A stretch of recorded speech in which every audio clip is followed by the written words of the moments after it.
Hi there from Perlas TV, this is Julian Carvajal and today I am here with Alex Flores. We were participating in the round table organized by Fabiola Sicar and people from the Latin American community with John Tory. Well, Julian, I really like his transit plan. It's very appealing and very interesting, and it kind of is going to fit the needs of a lot of people from east to west. Yes, as well, and actually I think it's very important for me. The most important thing is like he actually approached the community, and we had over 20 leaders from the Latin American community, people who have been here for a very long time, newcomers, entrepreneurs, leaders of the community, politicians, media as well, as we actually came here has. And yes, we are extremely happy and excited to have the opportunity of sharing with him his transit plan, what he thinks about the immigration status and stuff like that. You can actually watch the video, the complete video of the round table, that way you can be informed about his platform and so on. So stay tuned with Las Perlas TV. You guys can watch everything that happened in this round table and you make your decision. Good evening. Welcome to all of you. Thank you for taking this precious time of our family time to come and meet the person who is running for mayor. On behalf of Fabiola Sicar and Andrew Lopez, Mr. Tom Allison, and Ruby, I'd like to thank you for coming here today. So I'd like to spend most of our time together tonight listening. I will just discuss with you briefly, why I'm running for mayor and how that ties in particular to some of the people from your community, as I hope it ties into people from every community. Because I'm one of those who says that if you look at a citizen of Toronto, no matter where they're from, no matter what color their skin is, whether they're gay or straight or whether they're almost anything at all, they probably have mostly the same basic concerns for their well-being. They want to have a job. They want their kids to have a job if they have kids, and most people are at some point in time probably going to have some kids. They want to have a job. They want to have a bright future for their kids.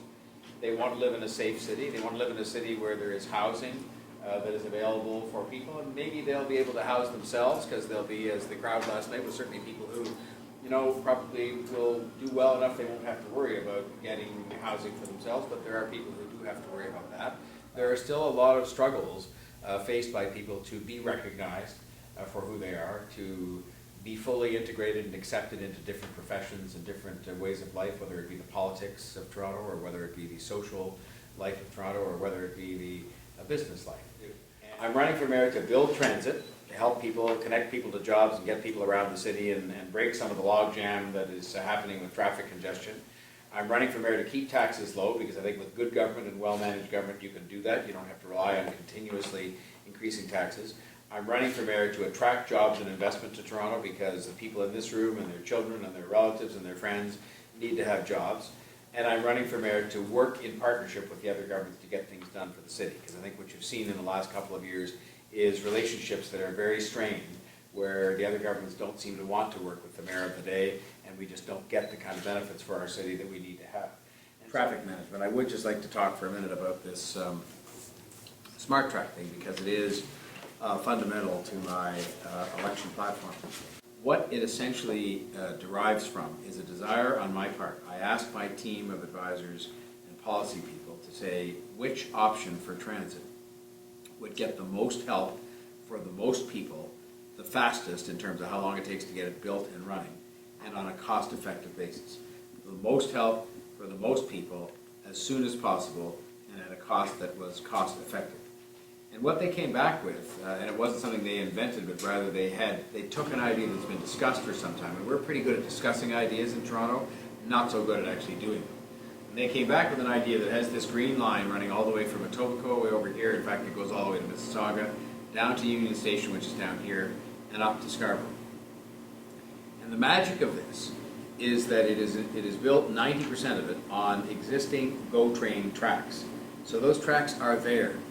They're being partially used now by other GO trains, but they could bear a lot more capacity such that you could have running on these tracks from this entire route here by the airport all the way downtown and up to Scarborough. Trains that would run all day, two-way back and forth, every 15 minutes. So it is like a subway in that it comes more frequently. The GO trains, as you know, presently only operate for sort of a couple of hours in the morning and a couple of hours in the afternoon, and even then they only come, say, every half hour or so. This is all-day, two-way, frequent electric train service that allows you to get on, say up here in Scarborough, and ride down to Union Station without having to get on the Bloor-Danforth subway, without having to go through Bloor and Yonge, where, as you know, it's such a mess, and so on. Or if you're in the West End, you can ride down to Union Station this way instead of going down, which most people do now, to the Bloor-Danforth subway and going in again and ending up in that mess at Yonge and Bloor. And so this can be done. I talked about helping a lot of people because, as you can see, it covers the entire city. It helps the most people almost by definition. The time frame of it, in terms of saying that I wanted to have the transit option and got things done the fastest, this can be done in 7 years. The subway option that Ms. Chow talks about, and I'm not afraid to talk about what she says because that's how people can compare and contrast. It starts over here at Dundas West, and it only runs south of Bloor Street down to Union Station and back up to Pape Street, which is over here, Pape Avenue. So it just runs in that little U underneath Bloor Street. So you can see if that line was drawn on here, it covers a lot less of the city and offers a transit option to many fewer people. And the real downside to it, to me, that's worse than even that, is that it will take 17 years to build it because you have to dig tunnels and buy land and all that sort of thing associated with a subway. Whereas this smart track thing can be done in 7 years. Because you've really just got to electrify the tracks.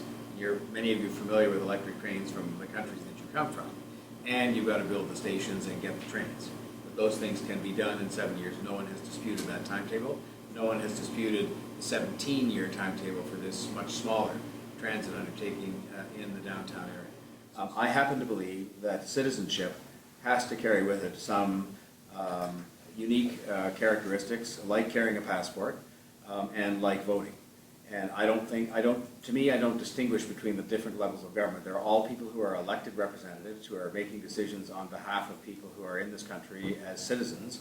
I know they're making decisions on behalf of other people as well, but in the end, I know people might have reasons not to apply to be a citizen, and I respect all of that, but I also would respect the fact that in order to vote, you have to be a citizen. So I have talked about different things I do support in terms of something, I won't get into all the complications, like a ranked ballot, which allows people's votes to count differently and make one vote more important. But I'm just being honest with you. When I've been asked the question, would I extend the vote to people who are non-citizens of Canada, my answer is no.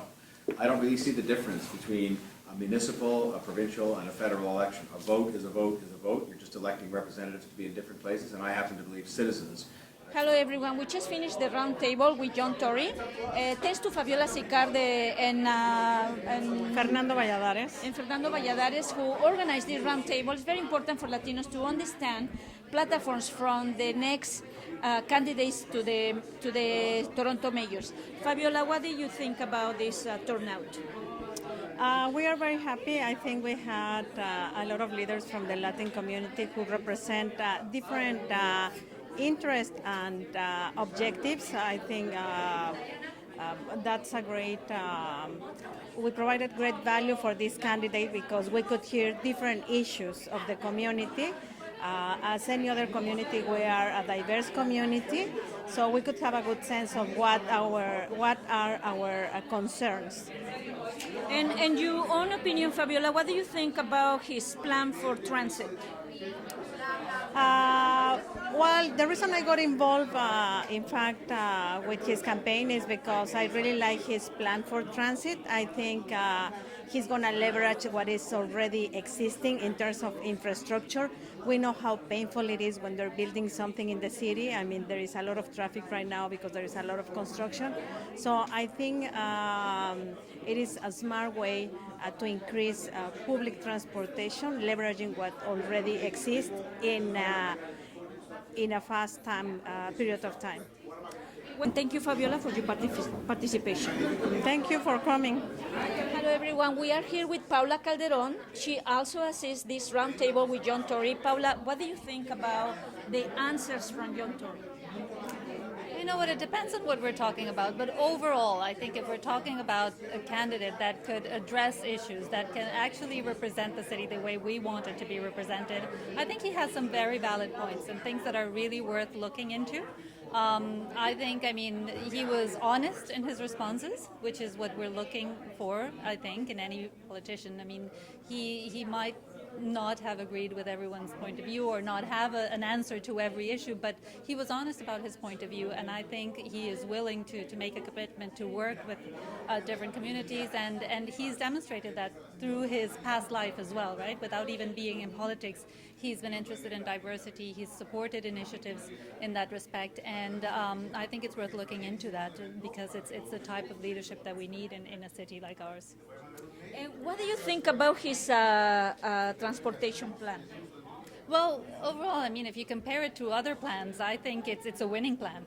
I mean, wherever you look at it, in terms of cost, in terms of time, in terms of disturbance, construction, and in terms of a solution, it's a fabulous plan.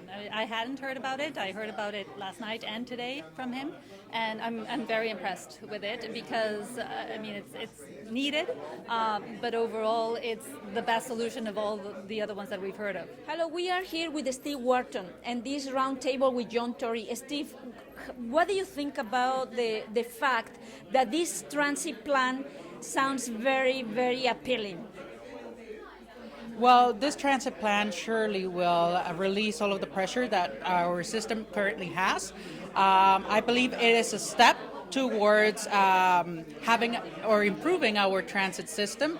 I believe that there is more job to be done, and I think that this is a good movement for the city that will take in 7 years instead of 17 years, the other plans.